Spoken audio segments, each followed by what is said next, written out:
जय श्री हरि विष्णु। जय मां लक्ष्मी। दोस्तों, 8 दिसंबर शुक्रवार के दिन करीब 400 वर्षों बाद एक दिव्य और दुर्लभ संयोग बनने जा रहा है, क्योंकि इस दिन सभी एकादशियों में से सबसे बड़ी एकादशी उत्पन्ना एकादशी पड़ने जा रही है। दोस्तों, यह एकादशी शुक्रवार के दिन पड़ रही है, जिस वजह से इस दिन 3 बड़े योगों का निर्माण हो रहा है, जो कि है धन लक्ष्मी योग, अमृत सिद्धि योग और गजकेसरी योग। दोस्तों, इन 3 योगों के निर्माण की वजह से इस एकादशी भगवान विष्णु और मां लक्ष्मी की असीम कृपा बरसने वाली है। और अगर इस दिन आप चुपचाप किसी को बिना बताए तुलसी के नीचे यह एक चीज बांध देते हैं, तो आपकी सभी समस्याओं का हल संपूर्ण रूप से हो जाएगा। दोस्तों, एक साल में करीब 24 एकादशी पड़ जाती है और 8 दिसंबर को पढ़ने वाली एकादशी सभी एकादशियों में सबसे बड़ी एकादशी मानी जाती है। इसलिए इस दिन तुलसी से जुड़ा यह अचूक उपाय आपकी हर परेशानी को हल कर देगा, चाहे वह धन को लेकर हो या सेहत या संतान की प्राप्ति को लेकर। इसलिए दोस्तों, वीडियो को आखिर तक जरूर देखें। तो 8 दिसंबर को उत्पन्ना एकादशी मनाई जाएगी। उत्पन्ना एकादशी का दिन श्री हरि विष्णु को समर्पित है। इस दिन जगत के पालनहार श्री हरि विष्णु अपनी 4 महीने की योग्य निद्रा से जागते हैं। इसके बाद से ही सभी मांगलिक कार्य आरंभ हो जाते हैं। इसके अलावा उत्पन्ना एकादशी भगवान विष्णु को प्रसन्न करने के लिए भी बेहद उत्तम मानी जाती है। इस दिन भगवान विष्णु को प्रसन्न करने के लिए कुछ लोग व्रत रखते हैं और पूजा करते हैं। इस दिन सच्ची श्रद्धा और भक्ति भाव से भगवान विष्णु की पूजा करने से सभी मनोकामनाएं पूर्ण होती हैं। दोस्तों, भारतवर्ष में ही नहीं, संसार के लगभग अधिकांश देशों में तुलसी को पवित्रता की दृष्टि से देखा जाता है। अनेक और धीय गुणों से भरपूर तुलसी का धार्मिक महत्व भी है। अनेक धार्मिक अनुष्ठानों और तांत्रिक प्रयोग में इसका उपयोग होता है। पुराणों में तुलसी को भगवान विष्णु की पत्नी होने का गौरव मिला है। इसी कारण तुलसी जगत जननी भी है। परमात्मा के अनेक दुर्लभ वरदान में परिगणना तुलसी का पौधा लगा होता है। वहां ब्रह्मा विष्णु शंकर यानी त्रिदेव का निवास होता है और तुलसी की पूजा करने से महापाक भी उसी प्रकार नष्ट हो जाते हैं, जैसे सूर्य के उदय होने पर अंधकार नष्ट हो जाता है। शास्त्रों के अनुसार जिन घरों में तुलसी का पौधा हरा रहता है, उस घर में सुख शांति और समृद्धि बनी रहती है। भगवान विष्णु की पूजा और प्रसाद में तुलसी का पत्ता होना सबसे जरूरी माना जाता है, क्योंकि इसके बिना पूजा पूर्ण मानी जाती है। इन्हीं कारणों से सभी हिंदू परिवारों में तुलसी का पौधा लगा होना जरूरी हो जाता है। अगर आपके घर में भी तुलसी है तो सुख शांति और समृद्धि के लिए तुलसी मां को चुनरी अवश्य चढ़ाने चाहिए। अक्सर लोग जाने अनजाने में कई गलतियां कर देते हैं। वे तुलसी का पौधा तो लगा लेते हैं, लेकिन तुलसी मां को चुनरी नहीं उड़ते हैं, जिसके कारण उन्हें फलों की प्राप्ति नहीं हो पाती। हमेशा याद रखें, माता तुलसी को चुनरी अवश्य चढ़ाने चाहिए। तुलसी पर चुनरी जरूर चढ़ा चाहिए। तुलसी न केवल एक पौधा है, बल्कि यह हमारे मां के समान है। घरों में तुलसी को चुनरी उड़ाकर रखा जाता है, लेकिन इसका ध्यान कुछ लोग ही रखते हैं। आमतौर पर लोग तुलसी को लाल रंग की चुनरी उड़ते हैं, लेकिन लाल मंगल का रंग है और तुलसी का कारक बुध है। बुध और मंगल मित्र नहीं है। बुध के अनुकूल ग्रह शुक्र और शनि है। इसलिए तुलसी जी को सफेद चमकीली या नीली चुनरी चढ़ाना अत्यंत शुभ होता है। कई लोग यह भी गलतियां करते हैं, तुलसी की चुनरी काफी पुरानी हो जाती है या फट जाती है, लेकिन एकादशी या फिर अन्य कोई शुभ दिवस पर तुलसी की चुनरी लोग बदल देते हैं। लेकिन आपको न केवल त्योहारों पर चुनरी बदलनी चाहिए, बल्कि साफ सुथरी चुनरी मां तुलसी को हमेशा उड़ानी चाहिए। बगैर चुनरी के मां अच्छी नहीं लगती। तुलसी मां नाराज होती है और आपको फलों की प्राप्ति नहीं हो पाती है। दोस्तों, तुलसी में कई दिव्य शक्तियां विराजमान हैं। जो लोग तुलसी विवाह कराते हैं, उन्हें कभी कष्ट नहीं आते होती हैं। स्वर्ग की प्राप्ति मां बड़ी प्रसन्न होती है। शालिग्राम और तुलसी का विवाह करने से सारे अभाव, कलह, पाप, दुख और रोग दूर हो जाते हैं। दोस्तों, तुलसी के पास यह चीज कभी न रखे। तुलसी मां होती है क्रोधित। जहां तुलसी का पौधा होता है, वहां आपको अपने मुख से कड़वे बोल नहीं बोलने चाहिए। इसके आसपास जूते, चप्पल, झाड़ू, पोछा आदि रखना भी पाप माना जाता है। तुलसी के आसपास थूकना भी घोर अनर्थकारी माना जाता है। तुलसी के पास जल से भरा हुआ पात्र कभी नहीं रखना चाहिए। साथ ही तुलसी में दीपक जलाने के बाद दीपक को वहां से हटा देना चाहिए, क्योंकि तुलसी के नीचे बुझा हुआ दीपक रखना अशुभ माना गया है। तुलसी के पौधे में शिवलिंग और गणेश जी की प्रतिमा रखनी नहीं चाहिए। तुलसी के गमले में कोई अन्य पौधा नहीं लगाना चाहिए। तुलसी का पौधा जहां भी हो वहां पर सदैव साफ सफाई होनी चाहिए। तुलसी के पास कपड़े नहीं सुखाने चाहिए। तुलसी का पत्ता नाखून से नहीं तोड़ना चाहिए। माता क्रोधित हो जाती है। तुलसी के पत्ते सूख कर गिर जाते हैं, उन्हें कूड़े में नहीं डालना चाहिए, पानी में या मिट्टी में दबा देना चाहिए। तुलसी का पत्ता रविवार को नहीं तोड़ना चाहिए और ना ही रविवार को तुलसी की पूजा करनी चाहिए। बाकी हर दिन तुलसी की सुबह पूजा करनी चाहिए और शाम के वक्त दीपक जला देना चाहिए। अक्सर महिलाएं स्नान के बाद खुले बाल में ही तुलसी को जल देती हैं। तुलसी को भगवान से सदा सुहागिन रहने का वरदान मिला है। ऐसे में सौभाग्य में वृद्धि के लिए बालों को बांधकर और मांग में सिंदूर लगाकर तुलसी में जल अर्पित करना चाहिए। दोस्तों, चाहे मर जाना, लेकिन भूल कर भी ऐसी तुलसी कभी घर में मत लगाना, नहीं तो आपके घर में हमेशा परेशानी आएगी। ऐसी तुलसी कभी ना लगाएं दोस्तों। कभी भी गंदी मिट्टी में तुलसी का पौधा मत लगाना, इससे नकारात्मक ऊर्जा का साय प्रवेश कर जाता है और माता तुलसी नाराज हो जाती है। घर में सूखी तुलसी नहीं रखी जाती, इससे अकाल मृत्यु का खतरा बना रहता है। घर की सुख समृद्धि सब खत्म हो जाती है। घर में सूखी तुलसी होने से माता लक्ष्मी कभी वास नहीं करती, चाहे कुछ भी हो जाए। अगर आपकी तुलसी सूख गई है तो इससे यह पता चलता है कि आने वाले समय में आपका बहुत बुरा समय आ सकता है।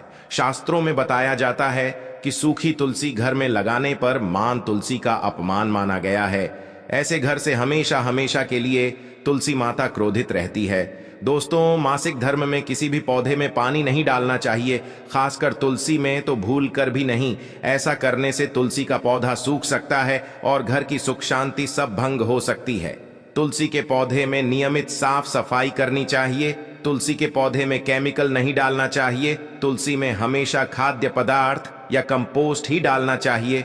दोस्तों, तुलसी के पौधे में जल देते समय पैरों में चप्पल नहीं होनी चाहिए और वह जल आपके पैरों में गिरना नहीं चाहिए। इससे धन हानि का खतरा बना रहता है, व्यक्ति को पाप लग जाता है। तुलसी माता के नियमित दर्शन करने से व्यक्ति को स्वर्ग की प्राप्ति होती है। सकारात्मकता का संचार पूरे घर परिवार पर बना रहता है। दोस्तों, तुलसी के पत्ते को नाखून से नहीं तोड़ना चाहिए। तुलसी के पत्ते नाखून से तोड़ने पर व्यक्ति को बीमारी लगती है, घर में बीमारियां प्रवेश करती हैं।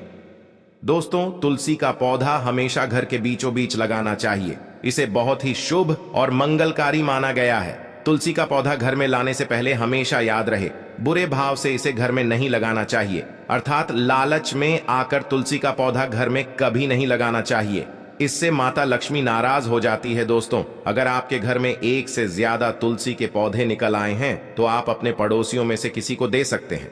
शास्त्रों में कहा जाता है कि एक से ज्यादा तुलसी जब घर में निकल आती है तो वह बहुत ही शुभ माना गया है। यह साक्षात माता लक्ष्मी के आने का संकेत माना जाता है। देवी लक्ष्मी आपसे बहुत खुश है। तुलसी के पौधों को विषम संख्या में रखना चाहिए, जैसे 3, 5, 7 आदि। तुलसी में कभी शिवलिंग को नहीं रखना चाहिए। गणेश की प्रतिमा भी तुलसी में नहीं रखनी चाहिए, इससे उल्टा घर में विनाश होता है। नियमित तुलसी में दीपक जलाने से कई करोड़ों पुण्य व्यक्ति को प्राप्त हो जाते हैं और व्यक्ति स्वर्ग की प्राप्ति कर लेता है। दोस्तों, होता है घोर अनर्थ, ऐसे पौधे लगाकर मां तुलसी नाराज हो जाती है।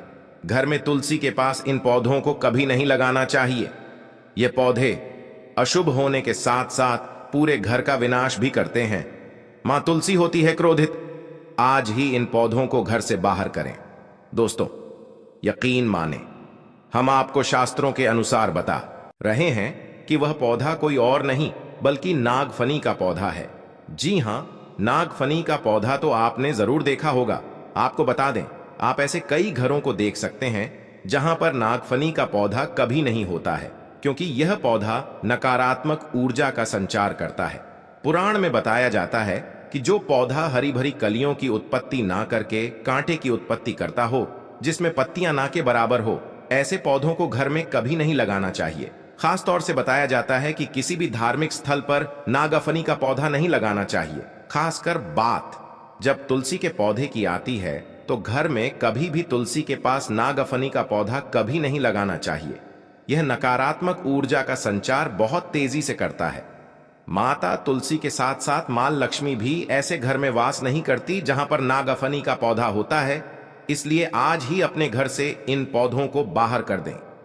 यह पौधा अशांति फैलाने के साथ साथ भूत प्रेत आत्माओं को भी आकर्षित करता है। यह बुरी शक्तियों का प्रतीक माना जाता है। दोस्तों, शास्त्रों में बताया जाता है कि अगर माता तुलसी के साथ साथ मां लक्ष्मी की कृपा भी जो व्यक्ति पाना चाहता है तो तुलसी के पौधे के पास केले का पौधा जरूर लगाना चाहिए। इसे सर्वश्रेष्ठ और मंगलकारी माना जाता है। इससे मां लक्ष्मी के साथ साथ विष्णु की कृपा भी मिलती है। मां लक्ष्मी बहुत प्रसन्न होती है। दोस्तों, जिस घर की तुलसी में यह एक चीज नहीं रखी जाती तो उस घर से लक्ष्मी दूर रहती है। साथ ही तुलसी माता होती है। क्रोधित और आप कोई भी कार्य करोगे कभी सफल नहीं होगा। दोस्तों, तुलसी का पौधा घर में है तो उसके साथ शालिग्राम को जरूर रखें, वरना बुरा समय आपको घेर सकता है। शालिग्राम भगवान विष्णु का निराकार रूप माना जाता है। यह काले रंग का पत्थर होता है जिसे विलक्षण और मूल्यवान माना जाता है। इसे बहुत सहेज कर रखना चाहिए। मान्यता है कि इसमें अल्प मात्रा में स्वर्ण भी होता है। शालिग्राम के पत्थर नेपाल में बहने वाली कंकी नदी में पाए जाते हैं और जिस घर में तुलसी के साथ शालिग्राम को रखा जाता है उस घर में ही विष्णु के साथ साथ लक्ष्मी जी की कृपा भी बनी रहती है। धन दौलत की कमी बिल्कुल भी नहीं होती। खुशी उस घर में अपना बसेरा बना लेती है। शास्त्रों में साफ साफ लिखा है, जिस घर में शालिग्राम रखा होता है वहां पर सकारात्मक ऊर्जा का भंडार होता है। साथ ही घर में कोई भी व्यक्ति बीमारी से पीड़ित नहीं होता। तरक्की आपके कदम चूमती है। पुराणों में यहां तक कहा गया है कि जिस घर में शालिग्राम है वह घर समस्त तीर्थों से भी श्रेष्ठ है। इनके दर्शन और पूजन से समस्त भोगों का सुख मिलता है। स्वयंभू होने के कारण इनके प्राण प्रतिष्ठा की आवश्यकता नहीं होती। यदि इसे घर में तुलसी के पौधे के नीचे रखकर पूजा की जाती है तो घर में भगवान विष्णु और मां लक्ष्मी का वास हो जाता है। ऐसे घर में पैसों से संबंधित कोई समस्या नहीं रहती। मृत्यु काल के समय इनके चरणामृत का जल स्पर्शन करने वाला व्यक्ति सभी पापों से मुक्ति पा लेता है। वह विष्णु लोक को चला जाता है। यह चरणामृत औषधि के समान होता है। जो इसका सेवन करता है उसका पुनर्जन्म नहीं होता। चरणामृत ग्रहण करने के बाद बहुत से लोग सिर पर से हाथ फेरते हैं, लेकिन शास्त्रीय मतानुसार ऐसा नहीं करना चाहिए। इससे नकारात्मक प्रभाव बढ़ता है। चरणामृत हमेशा दाएं हाथ से लेना चाहिए और श्रद्धा भक्ति पूर्व मन को शांत रखकर ग्रहण करना चाहिए। इससे चरणामृत अधिक लाभप्रद होता है। जिस घर में शालिग्राम का नित्य पूजन होता है उसमें बाधाएं अपने आप खत्म हो जाती हैं। यदि आप घर में असली शालिग्राम ले आए हैं लेकिन उसकी ठीक से नियम से देखभाल नहीं कर पा रहे हैं तो इसका उल्टा प्रभाव देखने को मिलेगा। घर में सिर्फ एक ही शालिग्राम की पूजा करनी चाहिए। विष्णु की मूर्ति से कहीं ज्यादा उत्तम है शालिग्राम की पूजा करना। शालिग्राम पर चंदन लगाकर उसके ऊपर तुलसी का पत्ता रखा जाता है। प्रतिदिन शालिग्राम को पंचामृत से स्नान कराया जाता है। जिस घर में शालिग्राम की पूजा होती है उस घर में लक्ष्मी का सदैव वास रहता है। शालिग्राम पूजन करने से अगले पिछले सभी जन्मों के पाप नष्ट हो जाते हैं। शालिग्राम सात्विकता का प्रतीक है। उनके पूजन में आचार विचार की शुद्धता का विशेष ध्यान रखा जाता है। दोस्तों, उत्पन्ना एकादशी पर भगवान विष्णु की पूजा करने से साधक को सभी प्रकार के सुखों की प्राप्ति होती है। अगर आप भी भगवान विष्णु का आशीर्वाद प्राप्त करना चाहते हैं तो उत्पन्ना एकादशी पर राशि अनुसार इन चीजों का दान करें। मेष राशि के जातक भगवान विष्णु की कृपा दृष्टि पाने के लिए उत्पन्ना एकादशी पर लाल मिर्च, लाल मिठाई और मसूर दाल का दान करें। वृषभ राशि के जातक विष्णु जी की का आशीर्वाद पाने के लिए उत्पन्ना एकादशी पर दूध, दही, चावल और चीनी का दान करें। मिथुन राशि के जातक उत्पन्ना एकादशी पर हरी सब्जियों का दान करें, साथ ही गाय को चारा खिलाएं। कर्क राशि के जातक भगवान विष्णु को प्रसन्न करने के लिए उत्पन्ना एकादशी पर सफेद रंग के वस्त्र का दान करें, साथ ही जरूरतमंदों को भोजन कराएं।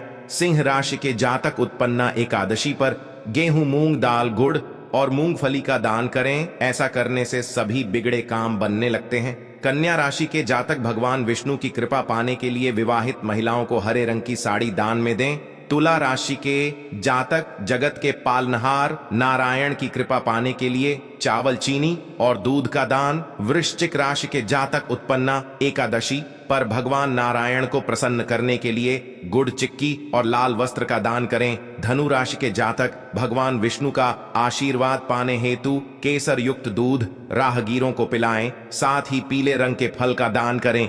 मकर राशि के जातक भगवान विष्णु का आशीर्वाद पाने हेतु उत्पन्ना एकादशी पर धन का दान करें। कुंभ राशि के जातक भगवान विष्णु को प्रसन्न करने के लिए उत्पन्ना एकादशी पर गर्म कपड़ों का दान करें। आप कंबल, स्वेटर और चादर का दान कर सकते हैं। मीन राशि के जातक भगवान विष्णु की कृपा पाने के लिए उत्पन्ना एकादशी पर पीले रंग के वस्त्र, केला, केसर, चने की दाल आदि चीजों का दान करें। तो दोस्तों, यह थी उत्पन्ना एकादशी से जुड़ी सभी महत्वपूर्ण जानकारियां और उपाय जिनको आपको इस बार जरूर करना चाहिए। तो दोस्तों, आपको जानकारी कैसी लगी हमें कमेंट में जरूर बताइएगा। वीडियो अच्छा लगा हो तो वीडियो को लाइक, शेयर और चैनल को सब्सक्राइब करना ना भूलिए।